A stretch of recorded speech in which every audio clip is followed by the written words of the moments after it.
Bien, chers amis, bonjour. Alors, nous sommes toujours dans le commentaire à la fin de ce livre, de mon livre, Au-delà de la nuit, concernant ce thème ô combien important du temple de Jérusalem, du troisième temple de Jérusalem. Dans l'introduction, l'autre fois, nous avons parlé de l'importance des lumières que composaient Adam et Ève, les 600 000 lumières, qu'ils devaient se refléter dans notre monde, c'est-à-dire dans le monde de la Bria, que ces lumières permettaient de réunir le monde d'Atsilut, le monde d'en haut, où vivaient Adam et Ève, au monde de la Bria, c'est-à-dire le monde d'en bas, dans le monde de la Asiya, le monde de la matérialité. Et le but, évidemment, c'est de faire refléter, de faire apparaître la présence divine, la Malchut, dans notre monde. Le but de la création, c'est, avec l'homme, de faire refléter la grandeur de Dieu dans son histoire et dans la création. Nous sommes arrivés aux pages 265 et 266 et nous allons lire quelques passages et essayer d'approfondir, de commenter, notamment par rapport à la période que nous traversons aujourd'hui, la période qui est une période très difficile, qu'on appelle Ben HaMetzarim en hébreu, c'est-à-dire la période qui va du 17 Tammuz au 9 Av. 3 semaines très très difficiles. Nous allons comprendre un peu pourquoi. C'est lié directement à la construction et à la destruction des temples, les 2 premiers temples. Alors je cite et je continue. D'abord, un point très très important, c'est que le Messie, je cite, n'est-ce pas, était composé, donc le Adam Arishon était composé de 600 000 âmes, c'est-à-dire des points cosmiques, secrets, qui lui permettaient de relier le ciel et la terre. Notre monde, le monde de la Asiya, le monde de la matérialité, ce monde-là est en contingence, en connivence, en rapport avec tous les autres. Dans ce monde sont intégrés l'ensemble des autres mondes. C'est un point fondamental. C'est-à-dire qu'en fin de compte, où se trouve le ciel? Ici-bas. Ici-bas. C'est-à-dire qu'en fin de compte, prenons conscience de l'importance de nos actions dans ce monde, de l'importance de la révélation de la lumière divine dans ce monde, parce que ce n'est que dans ce monde que reflète la présence divine, et à partir de ce monde qui contient tous les autres, encore une fois, qui contient tous les autres, une infinité d'autres, mais c'est dans ce monde qui est la Malchut, qui contient l'ensemble des sphirotes, des attributs divins qui lui sont supérieurs. La Malchut, c'est comme, on le verra peut-être tout à l'heure, comme la lune. Elle reçoit la lumière des autres attributs divins, des autres forces, de manière à les réaliser. Nous sommes ici dans un temps de réalisation, dans un monde de réalisation. Mais pour réaliser, il faut intégrer l'ensemble des autres mondes. Alors, cette relation absolument unique entre le ciel et la terre, grâce à l'union avec, j'écrit, des lumières primordiales qu'elle reflète, lui permettra de resplendir dans un universel en recherche de vérité vraie, émette par la révélation de la présence ineffable. Fin de citation, parce que c'est très intéressant, mais c'est trop long. Je vais essayer d'expliquer un point fondamental, toujours pour appeler à comprendre ce que sont les temples, et notamment le 3e temple de Jérusalem. D'abord, un point capital. Lorsque Adam et Ève étaient dans le monde d'Atsilut, très élevé bien entendu, avant la faute, avant la faute. Il avait reçu les premières tables de la loi. C'est-à-dire que ces premières tables de la loi, qui étaient composées évidemment de lumière, de l'âme divine, si vous voulez, d'une partie de l'âme divine, mais composées aussi d'un kéli, c'est-à-dire d'un instrument, d'un support. Et cette table de la loi, la première, lui permettait à Adam et Ève de recevoir la lumière divine et de accomplir, de réaliser sa volonté, la volonté divine. Ces premières tables de la loi, elles étaient extrêmement saintes, parce qu'elles permettraient tout simplement de comprendre ce qu'était le Pardès, le Gan Eden, de comprendre véritablement l'environnement et le pourquoi de la vérité créée par Dieu et le comment de l'environnement. C'est-à-dire qu'en fin de compte, ce mécanisme porté par cette première table de la loi était source de bien-être, source d'allégresse, source de félicité. La faute de Adam Arishon, on a déjà dit, en voulant aller trop vite par rapport au plan de Dieu, en voulant quelque part se substituer à Dieu dans le temps de l'histoire, eh bien cette faute-là a séparé l'arbre de la connaissance du bien et du mal et a caché les premières tables de la loi. Si vous voulez, l'historicité du peuple d'Israël à partir d'Abraham Avinu et l'humanité tout entière à partir de Noé, eh bien, toute cette historicité a pour but de reconstituer ce monde où apparaissaient les premières tables de la loi. Et nos maîtres disent, le Zohar dit, que, et on va le voir tout de suite, si Dieu veut, Bezrat Hashem, le Zohar dit que, en fait, les premières tables de la loi auraient dû être données aux Bnei Israël, aux enfants d'Israël, à la sortie d'Égypte. C'était la volonté de Dieu. Et le Zohar dit que, en fait, ça ne s'est pas fait pour deux raisons. La première raison, c'est parce qu'ils ont fauté au 17 Tammuz, on va y revenir, ils ont fait le veau d'or, et c'était extrêmement, extrêmement grave. La deuxième raison, le 9 Av, ça a été au soir, ça a été la faute des explorateurs. On va y revenir. Et à partir de ce moment-là, les premières tables de la loi, qui étaient, si vous voulez, intégrées dans le troisième temple. Le Zohar dit que le troisième temple, avec les premières tables de la loi, aurait dû être donné dès la sortie d'Égypte. Le 6 Nissan, 49 jours après la sortie d'Égypte, il y a eu le don de la Torah à Shavuot, pour ceux qui connaissent. Ce don de la Torah a permis au peuple d'Israël de cette génération de recevoir des lumières extrêmement intenses. Ils étaient pratiquement arrivés à réparer la faute d'Adam et de Ève, et ils étaient absolument préparés à recevoir les premières tables de la loi.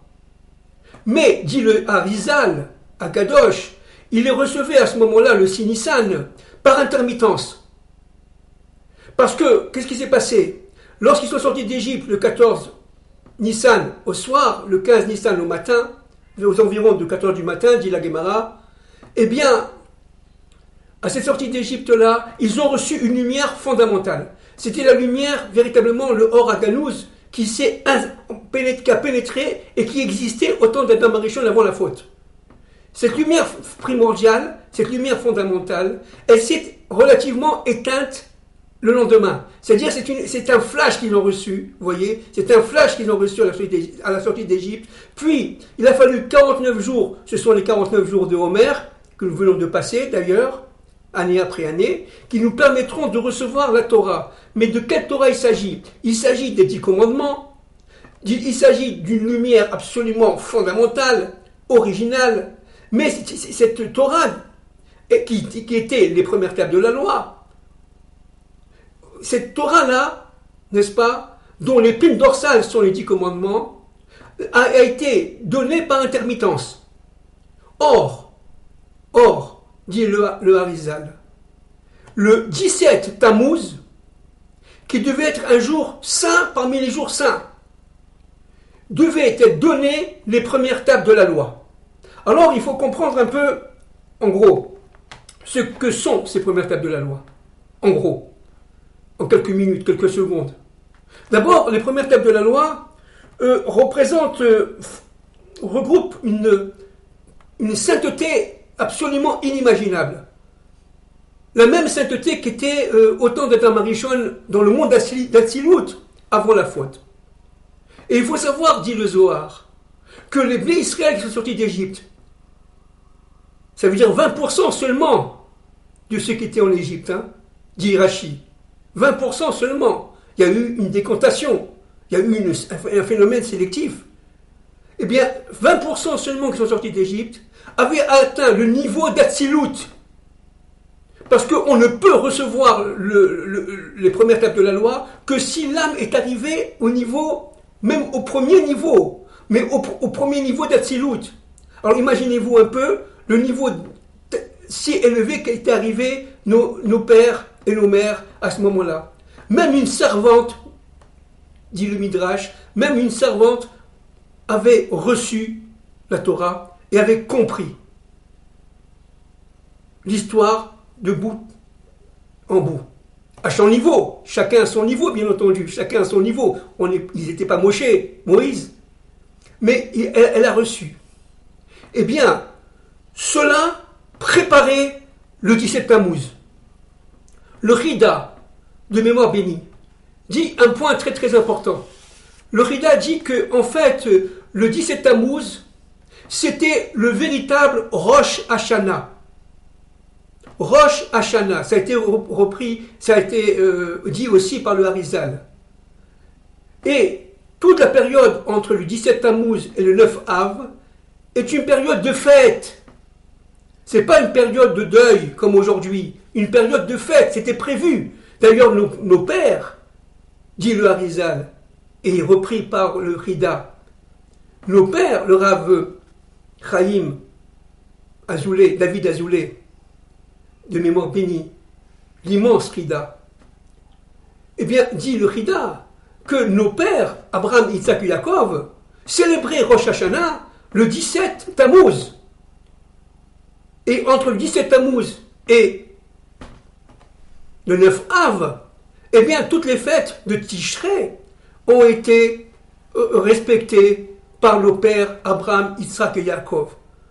C'est-à-dire qu'en fin de compte, avant le veau d'or, il était question tout simplement de donner cette Torah magnifique, cette lumière resplendissante, absolument ahurissante, qui nous permettait tout simplement de rentrer dans ce monde-ci, dans le monde d'Atsilut, et de comprendre la prophétie, de recevoir les programmes.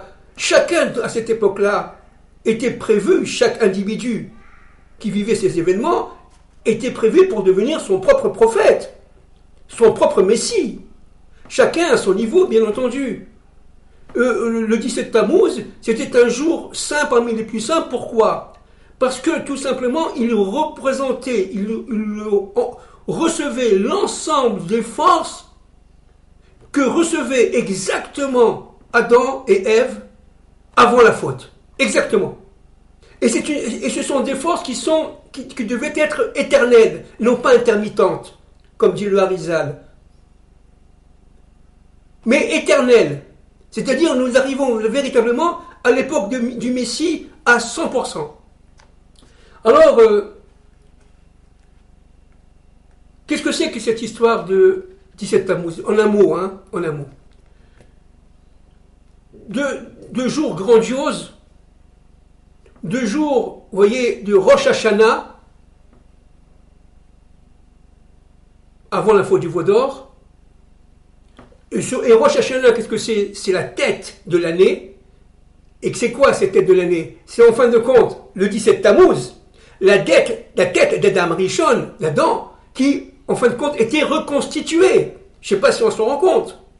Des 600 000 étincelles qui existaient avant la faute et qui ont été réunifiées le 17 Tammuz.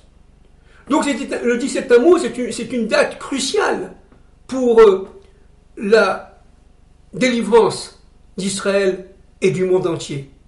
Maintenant, 5 fautes ont été faites le 17 Tammuz. Alors je vais rapidement les citer. La première faute, évidemment, c'est le veau d'or. Et je précise bien que le peuple d'Israël, dans son immense majorité, n'a pas participé au veau d'or. On l'a dit l'autre fois, et c'est connu, bien entendu.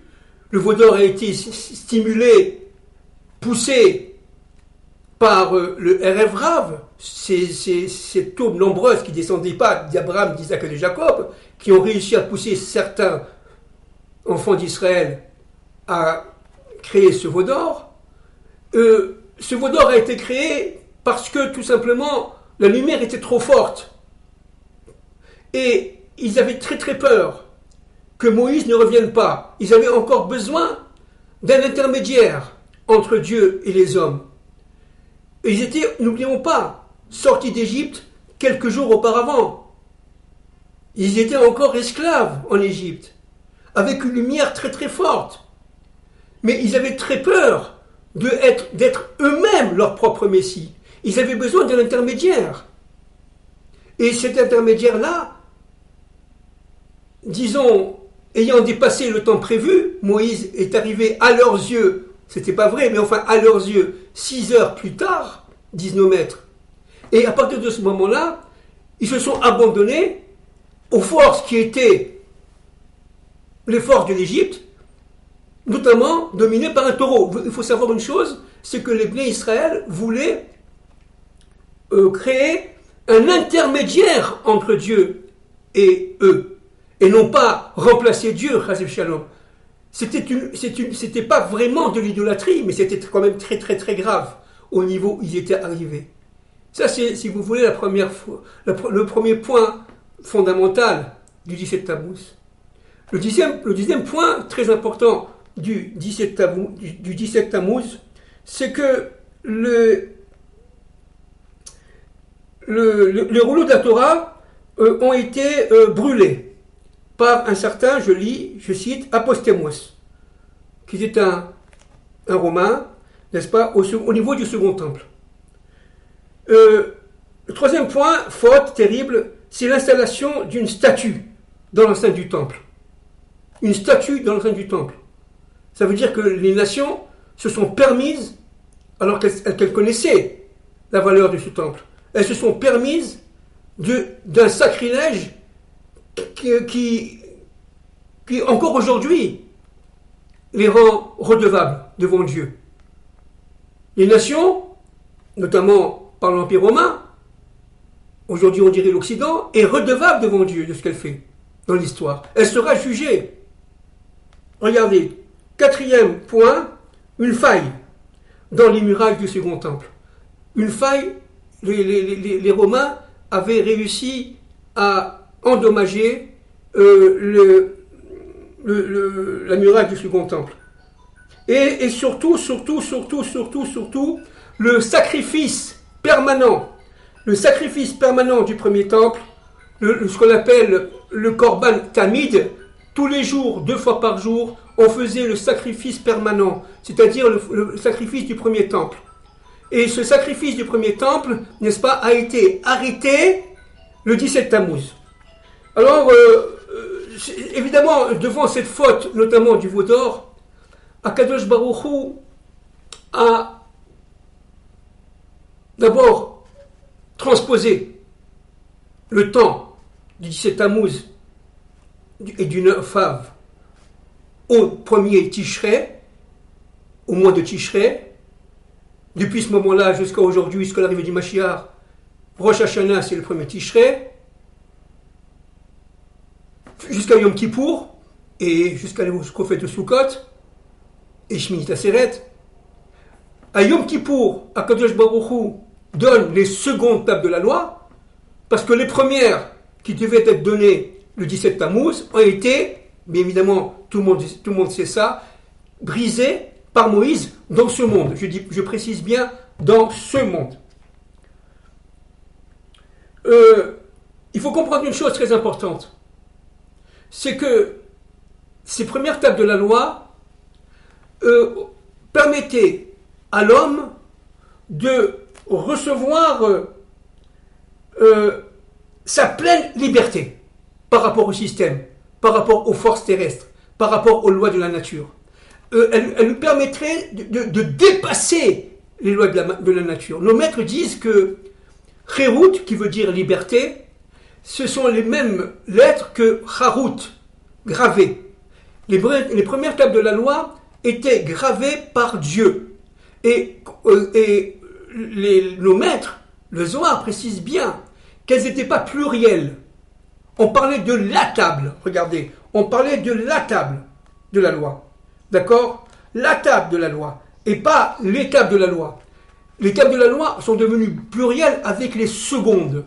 Les premières étaient reliées à l'arbre de la connaissance et à l'arbre de la vie, mais intégrés l'un dans l'autre. Intégrés l'un dans l'autre. On répète ce qu'on a dit de nombreuses fois, la faute a été de les séparer. Donc, ce 17 Tammuz, brisure des premières tables de la loi, elles seront données à Moïse pour le peuple d'Israël sous la forme des deuxièmes tables de la loi à Yom Kippour. Il a fallu évidemment pendant 40 jours et 40 nuits que Moïse intercède, prie de toute son âme pour que ce soit réparé et que véritablement Dieu accepte la réparation et que le premier Elul il descend et il explique au peuple que le Dieu a accepté la tchouva du peuple. Cette tchouva a été fondamentale, elle a été sincère, et donc Dieu va donner les deux secondes tables de la loi. Mais attention.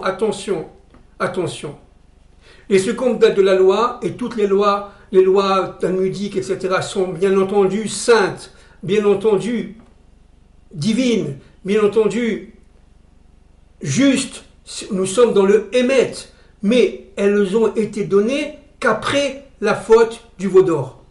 C'est-à-dire qu'en fin de compte, dans les premières tables de la loi, si on n'avait pas fauté, entre guillemets, on n'aurait pas été obligé de les recevoir, ces textes, toutes les halachot, etc., parce qu'elles étaient en nous.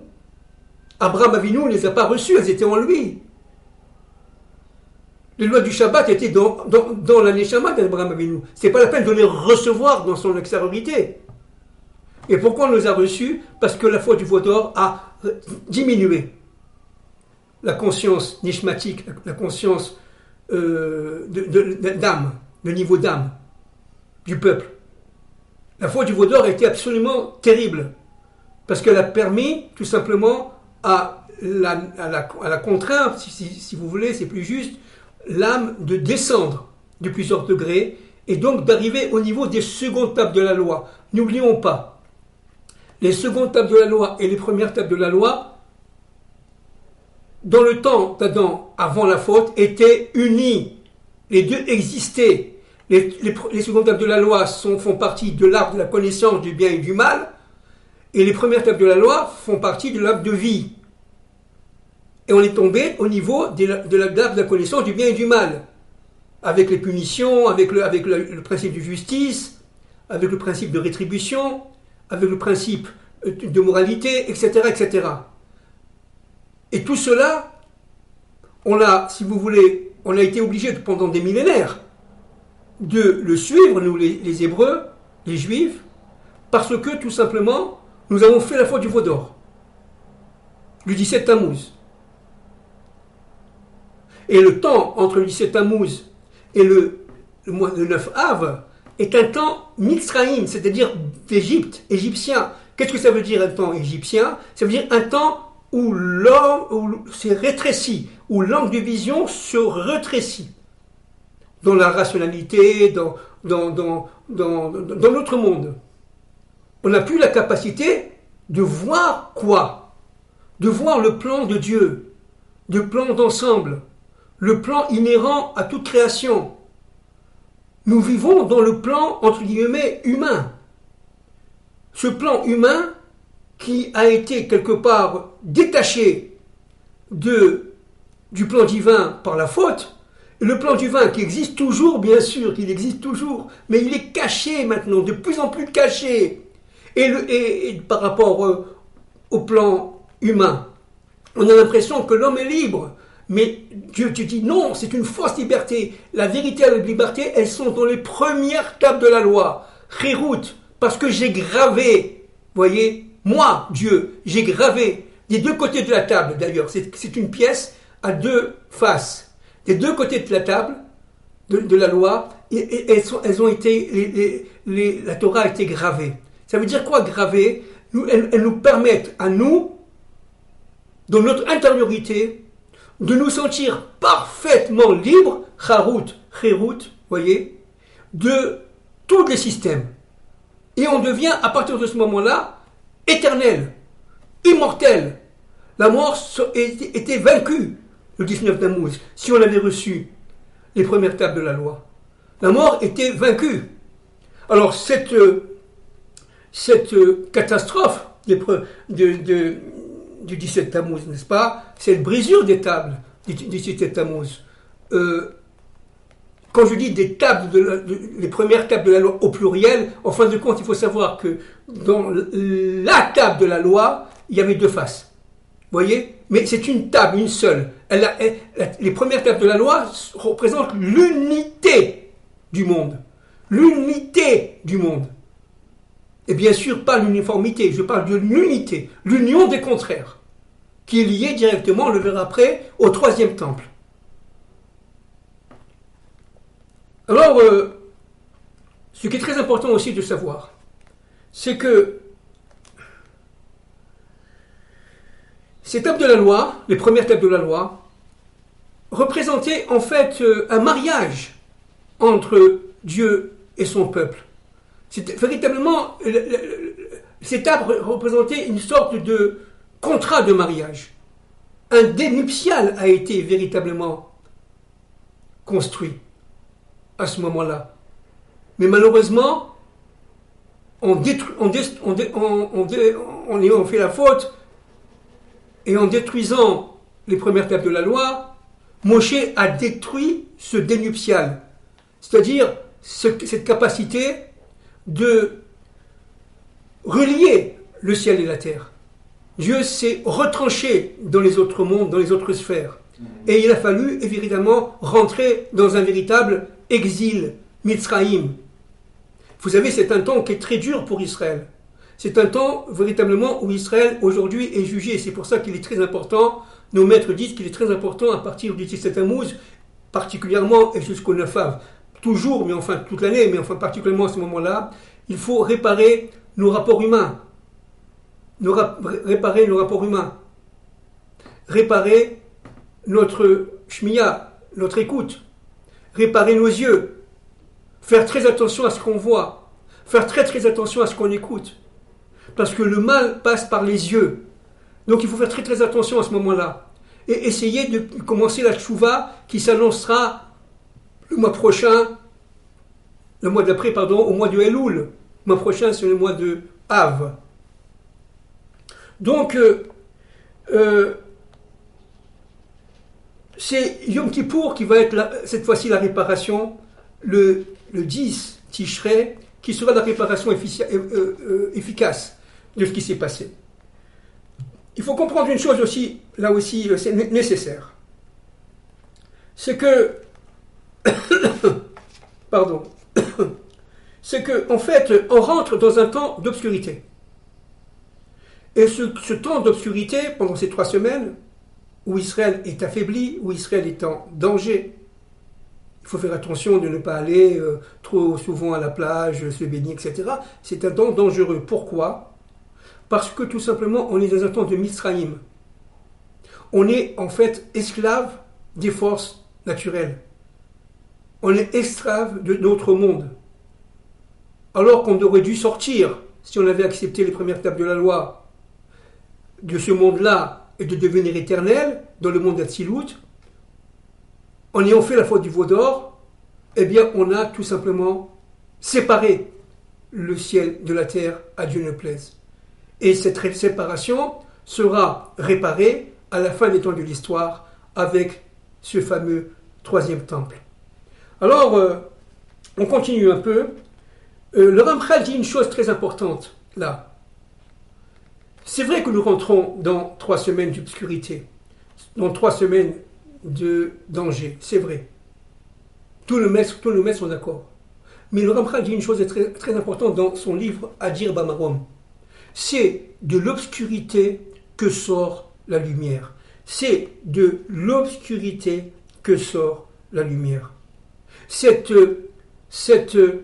descente, j'allais dire, aux enfers, qui va le conduire jusqu'au 9 Av, avec la faute des explorateurs, eh bien, doit nous permettre, par la tchouva, de reconstituer notre être intérieur et de le relier à notre extériorité. C'est un travail intense. C'est un temps où on se lève la nuit, à Chatzot, on dit en hébreu, et on demande à Dieu de reconstruire le temple. Il nous est demandé à chaque, pour ceux qui le peuvent, bien entendu, sinon on peut le faire dans la journée, mais il vaut mieux le faire la nuit, à Chatzot, enlever ses chaussures, parce qu'on est en deuil. On n'a pas le droit d'écouter de la musique en ce moment. En tout cas, une musique qui réchauffe le cœur. On n'a pas le droit aujourd'hui d'être en fête, de faire des célébrités, des célébrations, etc., trop ostentatoires. Il faut rentrer dans une certaine anonymat et se pénétrer avec l'amour des autres, avec le respect de l'autre, dans le monde d'Hachem. Et pour cela, il faut énormément d'humilité. De Anava en hébreu. Et énormément d'humilité. Et l'enjeu, c'est tout simplement de faire découvrir ces fameuses premières tables de la loi qui sont intégrées dans le troisième temple, qui sont intégrées dans le troisième temple. Avec cette faute, pour finir, ce qu'a détruit, j'aime pas le mot, j'aime pas ce verbe, enfin, ce qui a endommagé, c'est un peu plus juste, l'ordre des choses, c'est que, en fait,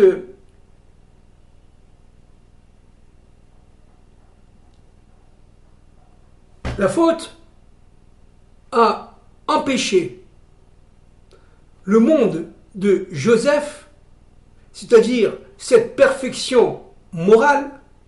Joseph était vice-roi d'Égypte pendant 80 ans. Joseph était un individu qui était fondamentalement saint. C'était un véritable tzaddik. Et qu'est-ce que c'est qu'un tzaddik? C'est quelqu'un qui réunit le ciel et la terre tout le temps et qui pousse l'autre à reconnaître que Dieu est le maître de l'histoire. Et en quelques secondes, bien entendu, il y a de très nombreuses définitions du tzaddik.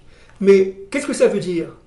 Ça veut dire qu'en fin de compte, on va le voir dans la prochaine intervention, c'est que Joseph joue un rôle très très important. Et qui est Joseph? On va revenir dans cette deuxième intervention que je vais faire pour pouvoir comprendre un peu plus profondément la faute du veau d'or et la faute du 9 Av. Merci beaucoup.